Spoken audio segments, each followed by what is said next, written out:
গতকালকে তফসিল ঘোষণার পরেই আমরা লক্ষ্য করছি সারা দেশে সন্ত্রাসীরা আবারও উপর্যুপরি সাধারণ জনগণের উপরে হামলে পড়েছে।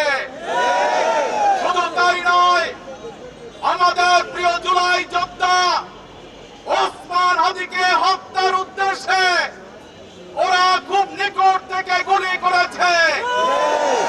আমরা বলে দিতে চাই, গুলি করে হামলা করে এদেশের জনগণকে বিগত 26শে জুলাই 5ই আগস্ট যেভাবে থামানো যায়নি, আজকে হামলা করে কখনোই থামানো যাবে না। আমরা বলে দিতে চাই, প্রশাসন যেন অতি সত্বর যারা অবৈধ অস্ত্র বহন করছে তাদেরকে গ্রেফতার করে, সন্ত্রাসীদের গ্রেফতার করে একটি লেভেল প্লেইং ফিল্ডের মাধ্যমে আগামী জাতীয় সংসদ উপহার দিতে পারে।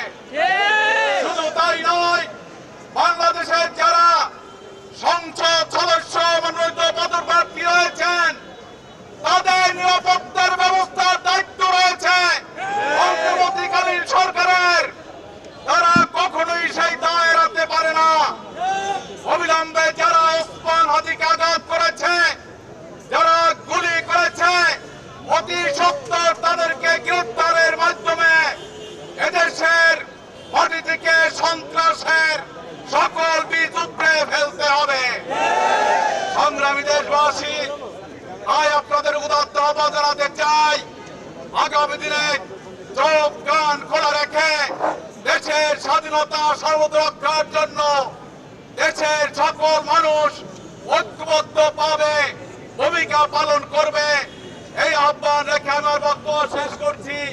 বাংলাদেশ জিন্দাবাদ, বাংলাদেশ জামাত ইসলামী জিন্দাবাদ।